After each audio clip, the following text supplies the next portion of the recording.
My stepmom said she'd reveal my darkest secret unless I gave up my share of Dad's inheritance. I was 22 when my father died. Heart attack at 58. Sudden and brutal. He'd married Denise 3 years earlier after my mom passed from cancer. I never liked her, but Dad seemed happy, so I kept quiet. The will reading happened 2 weeks after the funeral. Dad had left me 40% of his estate, about $800,000. Denise got the house and the remaining 60%. I thought it was fair enough considering she'd been married to him for 3 years. She called me that night. "We need to talk about your inheritance," she said, her voice dripping with false sweetness. "Let's meet for coffee tomorrow." I showed up at the cafe expecting some negotiation about the house or maybe Dad's car collection. Instead, she slid an envelope across the table. Inside were photos. Me at 19 stumbling drunk out of a frat party. Me kissing another girl at a club. Me with a needle in my arm in some grimy bathroom I didn't even remember. "That last one is particularly interesting," Denise said, sipping her latte like we were discussing the weather. "Your father never knew about your little heroin problem, did he?" My stomach dropped. That photo was from my lowest point. A single relapse after 6 months clean. I'd been sober for 3 years since then, working my program, rebuilding my life. "Where did you get these?" "I've been watching you for a while," she said. "Your father thought you were perfect. His brilliant daughter at law school, but I knew better. I've always known better. The blackmail was simple. Sign over my inheritance, or she'd send the photos to my law firm, the Bar Association, and everyone we knew. My career would be over before it started. The Bar Committee doesn't mess around with drug history. You have 48 hours to decide," she said, standing up and leaving me with a check. I went home and didn't sleep for 2 days straight. My sponsor told me to call her bluff. My best friend said to fight it, but I knew what those photos could do. The legal profession doesn't forgive addiction, even recovered addiction. I'd worked too hard to throw it all away. On day 2, I was ready to sign the papers.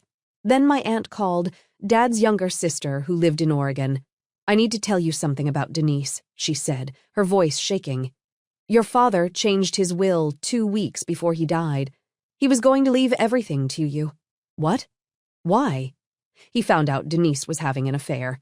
He hired a private investigator. He was going to divorce her, but his lawyer said to wait until after the will change was finalized. He died before he could sign the new documents."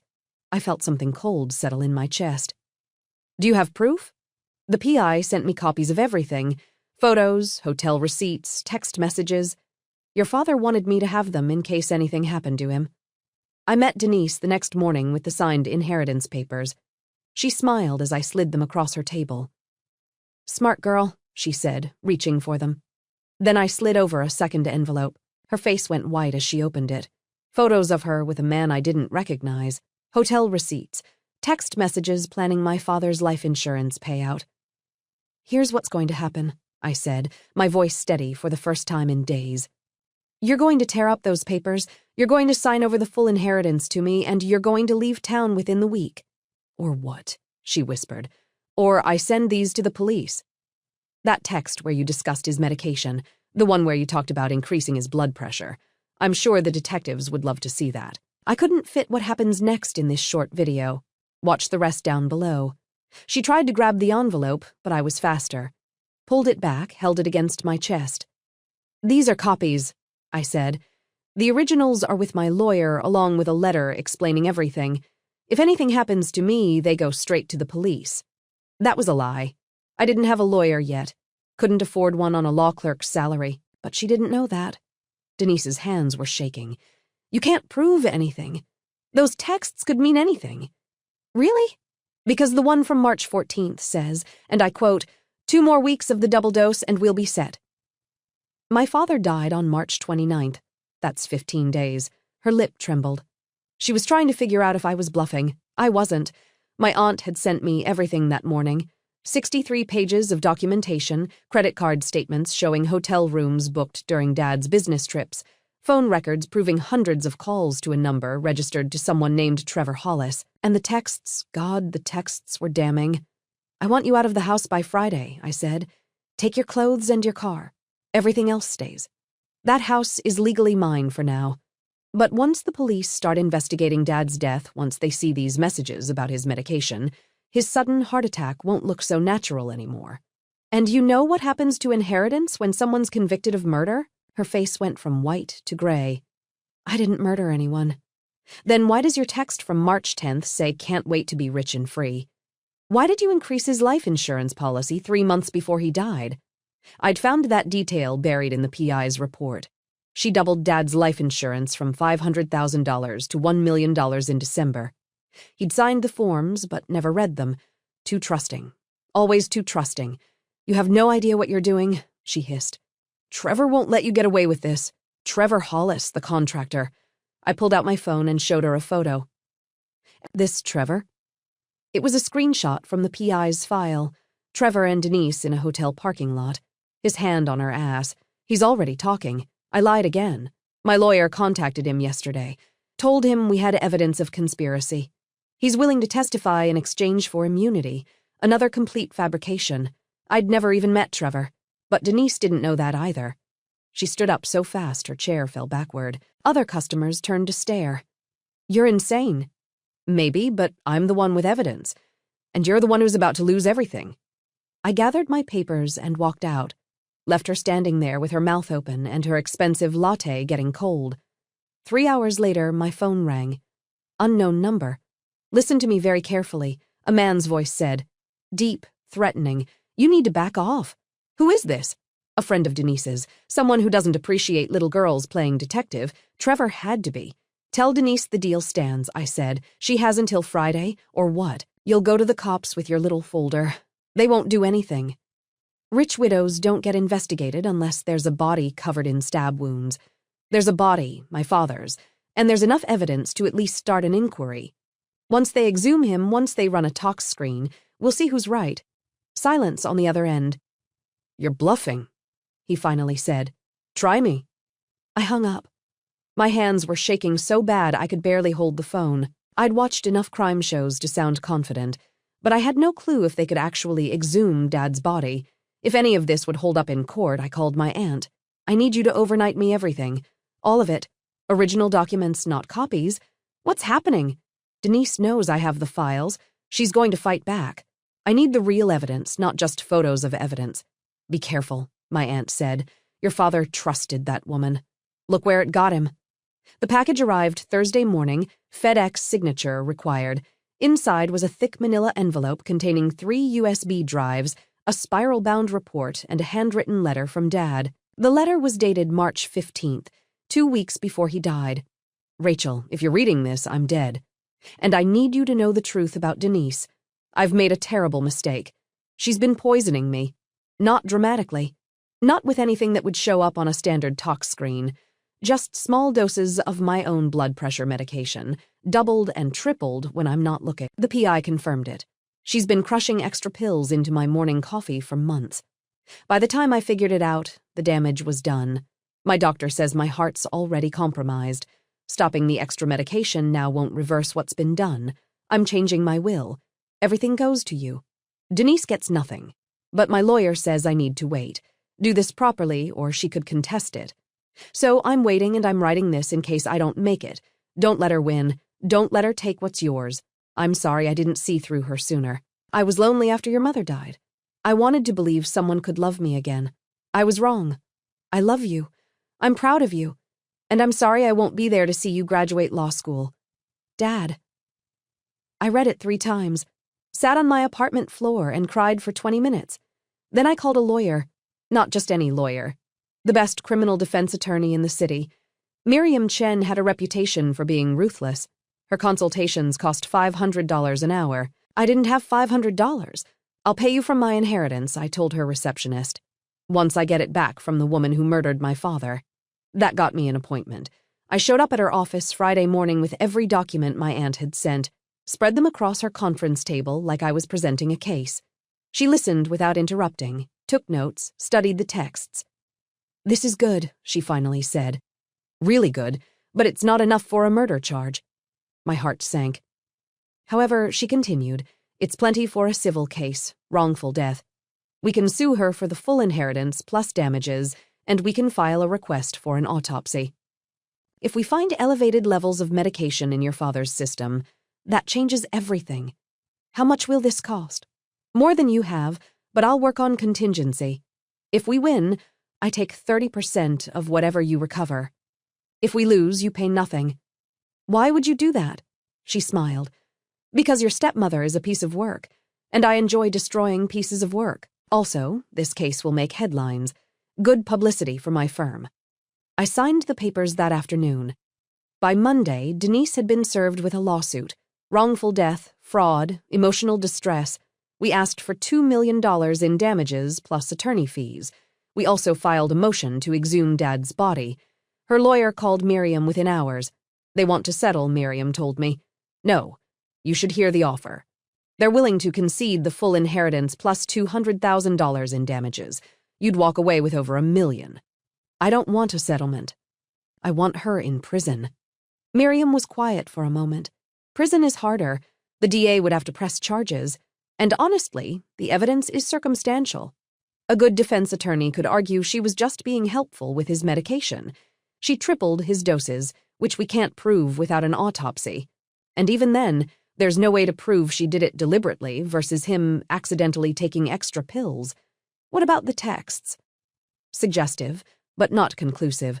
A jury might buy it. Or they might think she was just venting about an unhappy marriage. I felt sick, so she's going to get away with it. Not necessarily. We continue with the civil suit. We push for the exhumation. If the autopsy shows what we think it will, the DA might get interested. But that's months away, maybe years. Are you prepared for that? I thought about Dad's letter, about how he'd known she was killing him and couldn't stop it, about how she'd played the grieving widow at his funeral while planning to steal everything from me. I'm prepared. The exhumation took 6 weeks to approve. The judge agreed there was sufficient cause to warrant it. Denise's lawyer fought it hard. That told me everything. The autopsy was performed on a Tuesday in late June. I wasn't allowed to be there, but Miriam was. She called me that evening. We've got her. What did they find? Lethal levels of amlodipine. Your father's blood pressure medication. The medical examiner says the concentration in his system was 4 to 5 times the prescribed dose. It caused acute cardiac failure. I closed my eyes, so he was right. She really did kill him. She really did. I'm meeting with the DA tomorrow. With this evidence, they'll have to press charges. Denise was arrested at her house on Friday. I watched the news coverage from my apartment. Cameras everywhere, neighbors being interviewed. One of them said Denise had always seemed so devoted to my father. Such a tragedy. The arraignment was the following Monday. First-degree murder, no bail. The prosecution argued she was a flight risk given the evidence of premeditation. The judge agreed. I sat in the gallery and watched her in her orange jumpsuit. She looked smaller, somehow, less polished. Her hair was pulled back in a messy ponytail, and her face was bare without makeup. When her eyes found mine in the crowd, I didn't look away. Held her gaze, let her see exactly how much I wasn't afraid of her anymore. The trial took 9 months to begin, 9 months of depositions and motions and legal maneuvering. Trevor Hollis was arrested too. Conspiracy to commit murder. Turns out he'd known about the medication plan, had encouraged it. They'd been planning to split the insurance money and run off to Costa Rica. His lawyer tried to cut a deal. Testimony against Denise in exchange for a reduced sentence. The DA agreed. Trevor was going to testify. I graduated law school during the pre-trial phase, passed the bar exam. My addiction history came up during the character and fitness evaluation, just like I'd feared. But I had 3 years of clean drug tests. Letters from my sponsor, my therapist, my employer. They approved me. Dad would have been proud. The trial started in March, almost exactly a year after Dad died. I took time off from my new job at a small firm to attend every day. Sat in the same seat in the gallery. Made sure Denise saw me every single morning. The prosecution's case was devastating. They had the texts, the financial records, Trevor's testimony about how Denise had planned it for months, the autopsy showing the lethal medication levels, Dad's letter. The defense tried to argue that Dad had been depressed, that he'd been taking extra medication deliberately, that Denise had tried to stop him. But Trevor's testimony destroyed that theory. He described in detail how Denise had crushed the pills, how she'd added them to Dad's coffee every morning, how she'd laughed about it being the perfect crime because no one suspects a loving wife. The jury deliberated for 6 hours, guilty on all counts. Denise collapsed when they read the verdict. Her lawyer had to hold her up. The judge set sentencing for 2 weeks later. I went home and called my aunt. It's over. How do you feel? Honestly, empty. I'd spent a year fighting this woman, building the case, attending hearings, and now it was just done. I don't know, I finally said. Relieved, I guess. Your father would be so proud of you. I wasn't sure about that. Dad had been gentle, conflict-averse. He probably would have wanted me to take the settlement and move on, but he also would have wanted justice, and that's what I'd gotten. Sentencing was on a Thursday. The courtroom was packed. News cameras lined the hall outside. This had become a high-profile case. The beautiful widow who murdered her rich husband for insurance money. It was made for cable news. The judge gave her 25 to life. No possibility of parole for 25 years. Trevor got 15 for conspiracy. I watched them being led away in handcuffs. Denise didn't look at me this time, just stared straight ahead like she'd already checked out. Outside the courthouse, reporters swarmed me, microphones in my face, questions being shouted. How does it feel to see your stepmother convicted? Do you have any regrets? What will you do with the inheritance? Miriam stepped between me and the cameras. My client has no comment at this time. We got into her car and drove to her office. The inheritance had been unfrozen pending the trial's outcome. Now it was mine. All $800,000 plus the house plus the life insurance money that Denise had tried to steal. What are you going to do? Miriam asked. I thought about it. About Dad's letter and his apology and his pride in me. About the year I'd spent fighting for what was right. I'm going to start a scholarship fund, I said. For law students in recovery, people like me who made mistakes but are trying to do better. That's a good use for it. And I'm going to donate the house to a women's shelter. Dad would have liked that. The paperwork took another 6 weeks. By the time everything was finalized, I was 24 years old with a law degree, a job I loved, and a full $200,000 in the bank after Miriam's fees. I visited Dad's grave for the first time since the trial ended. Brought flowers, told him about the scholarship fund and the shelter. I hope I made you proud, I said to the headstone. I know you didn't want me to be a fighter, but someone had to fight for you. I stayed until the sunset. Then I drove home to my tiny apartment and started planning the rest of my life. 3 months later, I got a letter from Denise, prison mail. I almost threw it away without reading it, but curiosity got the better of me. Rachel, I know you'll probably tear this up. I don't blame you, but I need to say this anyway. I'm sorry. I know that doesn't fix anything.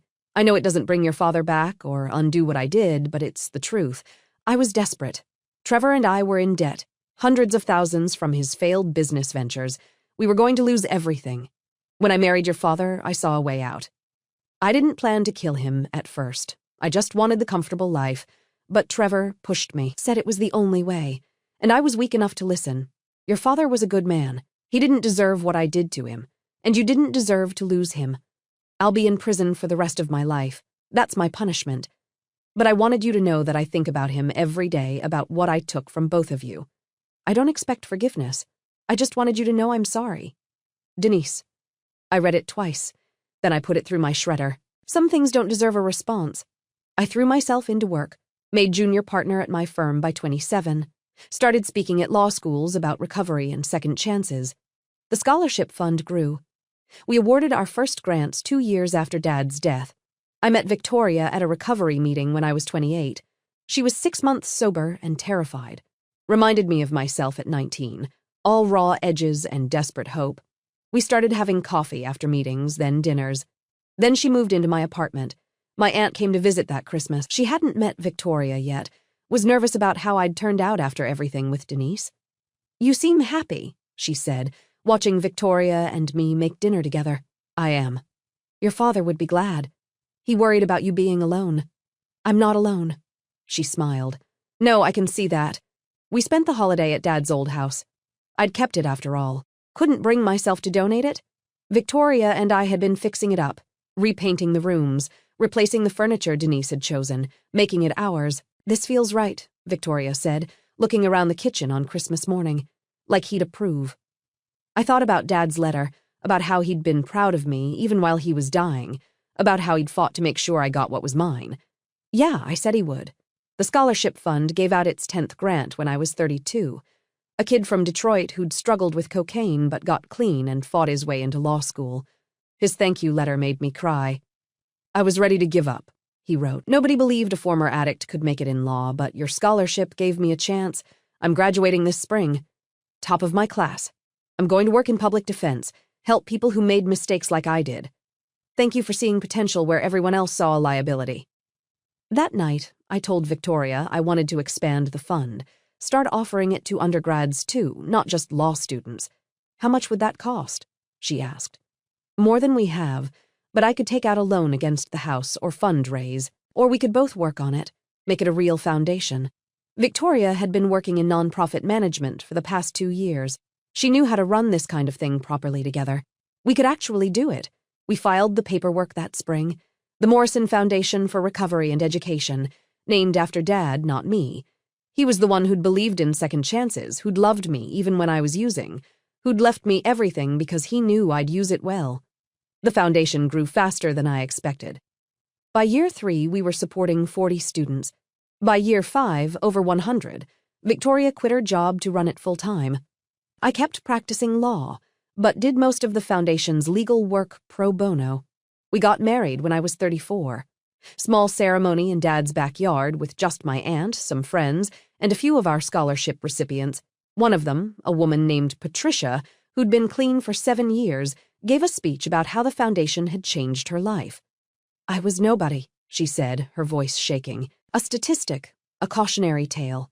But Rachel saw who I could be, not who I'd been. She gave me a chance when no one else would." I squeezed Victoria's hand under the table. This was what Dad's money was supposed to do. Not sit in a bank account or buy expensive cars, change lives, give people chances. That night, I went to Dad's grave, first time in years, told him about the wedding and the foundation and the people we'd helped. "I hope I did okay," I said, "with what you left me. I know it wasn't much compared to what Denise tried to take, but I think I made it count." The scholarship fund hit its millionth dollar in grants the year I turned 37. We threw a big fundraiser to celebrate, invited all our recipients, past and present. Over 200 people showed up. One of them was the kid from Detroit, now a successful public defender. He'd gotten 3 people exonerated using evidence that had been overlooked. Save them from life sentences. "None of this happens without you," he told me during the cocktail hour. "I'd be dead or in prison if not for that scholarship." "You did the work," I said. "All I did was give you a chance. That's everything. The chance is everything." I thought about my own second chance. The one Dad had given me by believing I could get clean and stay clean. The one I'd almost lost to Denise and her blackmail photos, but I'd fought back, refused to let her steal my future, and now I was using that future to help other people do the same. The foundation expanded again when I was 40. We started offering mental health support alongside the scholarships, therapy stipends, wellness coaching, sober living assistance, everything I wish I'd had at 19 when I was white-knuckling my recovery alone. Victoria hired a staff of 5, rented office space, built a real organization. I took a step back from day-to-day operations, but stayed on the board. Kept practicing law, made partner, specialized in criminal defense for people with addiction histories. I thought about Denise sometimes, wondered if she was still alive in prison, if she'd found any kind of peace. I'd gotten one more letter from her about 5 years after the first. I didn't read it, just threw it away. Some people don't deserve your forgiveness. Some betrayals are too deep. But I didn't hate her anymore. Didn't waste energy on anger. She was gone, locked away. And I was living the life Dad had wanted for me. The foundation celebrated its 15th anniversary when I was 47. By then, we'd helped over 1,000 students, changed 1,000 lives. Some of them were now doctors, lawyers, teachers, others were social workers, counselors, artists. All of them were sober. All of them were thriving. We invited everyone we could find to the anniversary gala, held it in a fancy hotel ballroom, raised $500,000 in a single night. During my speech, I told them about Dad, about how he died believing in second chances, about how his inheritance had built something bigger than either of us could have imagined. "My stepmother tried to steal this money," I said to the crowd. "She murdered my father for it. Tried to blackmail me into giving up my share, but she failed. And because she failed, all of you are here. All of you got your second chances." The applause was deafening. Afterward, an older woman approached me. She had to be in her 70s. Gray hair, kind eyes, hands that shook slightly when she held out her business card. I'm Trevor's mother, she said quietly. My blood went cold. I don't want anything, she continued. I just wanted to meet you, to see the woman who stopped my son from getting away with murder. I didn't know what to say. He's still in prison, she said. Gets out next year, and I want you to know I'm not going to help him. Not going to let him back into my life because what he did to your father was unforgivable. Why are you telling me this? Because you deserve to know that he didn't win, that his mother doesn't support him, that there are consequences for what he did. She left before I could respond. Victoria found me standing there staring at the business card. You okay? Trevor gets out next year. He can't hurt you. He's probably not even allowed to contact you. I know, it's just weird thinking about him being free. He'll never really be free, Victoria said, not after what he did. That follows you. She was right. Trevor would be a felon for life, couldn't vote, couldn't get most jobs, would be registered as a violent offender. His life was effectively over, even if he was out of prison. Denise would never get out. 25 to life means 25 to life. She'd be 73 before she could even apply for parole, and with a murder conviction, she'd probably die behind bars. I'd won completely and totally. So why did I still feel empty sometimes? I talked to my therapist about it. I'd been seeing her for 20 years now. She'd helped me through early recovery, Dad's death, the trial, everything. Trauma doesn't just disappear because you get justice. She said you lost your father. You were betrayed by someone he trusted. Those wounds don't fully heal. But I've done so much with what he left me. The foundation helps people. I'm helping people, and that's wonderful. But it doesn't replace having a father. It doesn't undo what Denise did. I cried in her office that day. First time in years, just let it all out. The grief, the anger, the exhaustion of carrying this story for so long. I'm tired, I admitted. I'm tired of being the woman whose stepmother murdered her father. I want to just be Rachel. Then be Rachel. The foundation runs itself now. You have Victoria. You have a life. You're allowed to put this down. I thought about that for weeks, about what it would mean to stop defining myself by this story, to stop speaking about it at events, to stop wearing it like armor. Victoria supported the idea. You've done enough. Let someone else tell the story for a while. So I stepped back, gave my board seat to one of our scholarship recipients, stopped doing press interviews, focused on my legal practice and my marriage and my garden. It felt strange at first, like I was abandoning Dad's memory. But then I realized Dad never wanted me to spend my whole life fighting his battles. He just wanted me to be happy, to be safe, to use my second chance, and I had. I'd used it to help hundreds of other people get their second chances, too. That was enough. Trevor got released on a Tuesday in June. I only knew because his mother sent me a letter warning me. Said he was living in a halfway house 3 states away, working construction, trying to rebuild. I appreciated the heads up, but I didn't let it change my life. Didn't look over my shoulder or check my locks twice. He'd had 15 years to think about what he'd done. If he was smart, he'd stay far away from me. Denise sent another letter that Christmas. I let Victoria open it this time. She's asking for forgiveness again. Victoria said, scanning the pages. Says she's found God in prison. Wants to make amends. Does she mention my father at all? Just that she regrets what happened to him. Not that she regrets killing him, that she regrets what happened. Victoria threw the letter away without asking if I wanted to read it. I was 50 when the foundation hit 2,000 scholarship recipients. We threw a small celebration at the office. Nothing fancy, just cake and champagne and some speeches. One of the speakers was a young man named Christopher. He'd been a meth addict at 17, got clean at 19. Our scholarship had paid for his nursing degree. Now he worked in a trauma ward saving lives. I was supposed to be dead, he said during his speech. That was the trajectory. Addict, overdose, funeral. But Rachel's foundation saw something different, saw possibility, and here I am. After the party, I went home and pulled out Dad's letter, the one he'd written before he died. I'd kept it in my desk drawer all these years. Read it maybe 5 times total because it hurt too much. But tonight, I read it differently. Not as a message from a dying man, but as proof that he'd known exactly what would happen to his money, that I'd use it to help people. Don't let her win, he'd written. I hadn't.